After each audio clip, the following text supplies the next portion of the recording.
Welcome in everybody to this week's edition of Valpo Basketball Weekly, sponsored by Tire Barn Warehouse, with the head coach Mary Evans, Brandon Vickery with you, and coach coming off a very exciting and big road win on Sunday against Illinois State.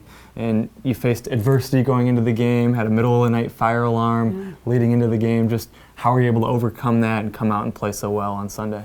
We made a few changes to our schedule after being up for a little bit in the middle of the night on Saturday night. We skipped shoot around and did some stuff at the hotel, and then just got to the gym a little bit earlier to get some shots up. And I think it's just a testament to the maturity level of our players.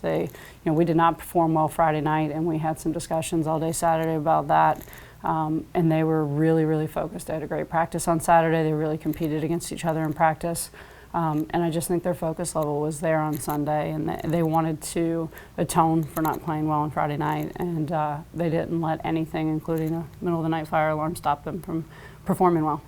Addison Stoller, playing close to her hometown of Cissna Park, comes out with her biggest game of the year, 25 points and 10 rebounds.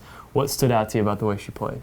I just think she came out with a really aggressive mentality. Like, she came out from the start trying to attack the rim off the bounce. I think she came out from the start attacking the offensive glass, got us some early offensive rebounds, and she just had a real aggressive tone to her game. And I think that kind of set the tone for the rest of the players too, and gave them confidence to kind of play aggressively like that as well. 7th road win of the season, most in 13 years. 7 of the last 8 years, the program had 2 road wins or fewer. It's been tough to win on the road. It is for any team. How have you done it 7 times this year? I think for us, we just talk about our process and our routine and how we prepare, and we don't really focus on the results a lot. We really just try to play every possession the best that we can and play in small little segments. And so we don't really think about wins and losses. We just want to do things correctly, and I think we've done things correctly well 7 or 8 times and on the road, and that's worked out for us. Marley Prophet coming back to play in the game. It seems like multiple times in her career I've thought we saw the last of her on the basketball court, and she keeps coming back. How has she done it? What was it like to see her on the court on Sunday? It was great to see her on the court. I mean, the kid is one of our best communicators. She's one of our toughest players. She's just got a physical presence when she's out there. She finishes so well around the rim. Really, really smart. We made some really big plays down the stretch, right? Hit both of her free throws. Made a great pass to Caitlin on a cut. And she's just a fighter. Like, she's just a fighter, and whatever she chooses to do in life, she's going to be successful, because she really doesn't let anything stand in her way. I mean, the kid has suffered through injury after injury after injury, and she just refuses to let it hold her down. And it's awesome to watch a kid like that, and I'm so happy that she was able to come back and have some success, and I'm glad to have her back for the remainder of the season.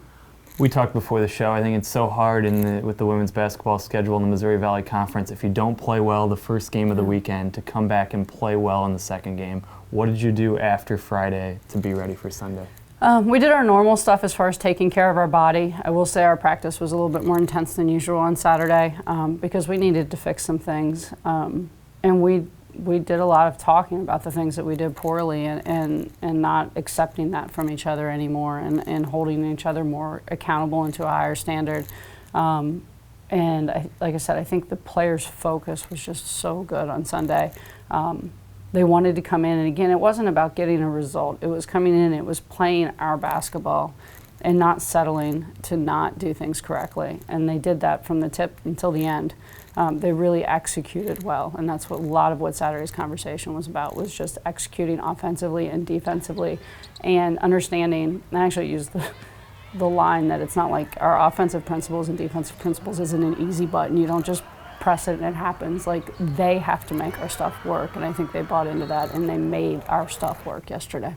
It's Loyola week, and everybody remembers the first meeting between the two teams. Maybe what are some things you can do better this time to maybe not have to make the epic comeback over the final 3 minutes? Yeah, there's a lot of room for improvement. It was not one of our better offensive games. I think we defended well for the most part that game, but we were really bad for probably 3.5 quarters offensively. So there's a lot of room for improvement, and I think the way we played yesterday offensively, sharing the ball, moving the ball, not settling for our first good shot. I think having some patience offensively is a good way to attack them. So hopefully we can carry that over into Saturday and have some success offensively against them as well. There she is, the head coach of the Valpo women's basketball program, Mary Evans. Once again, Valpo is at Loyola this week on Saturday. For all the latest in Valpo women's basketball, check out valpoathletics.com. Valpo Basketball Weekly is sponsored by Tire Barn Warehouse. For all major brand tires, wheel alignments, and more, visit Tire Barn at 451 West Northland Drive, Valparaiso. Tire Barn installs more than 3 million tires a year. How about your next set? Visit www.tirebarn.com.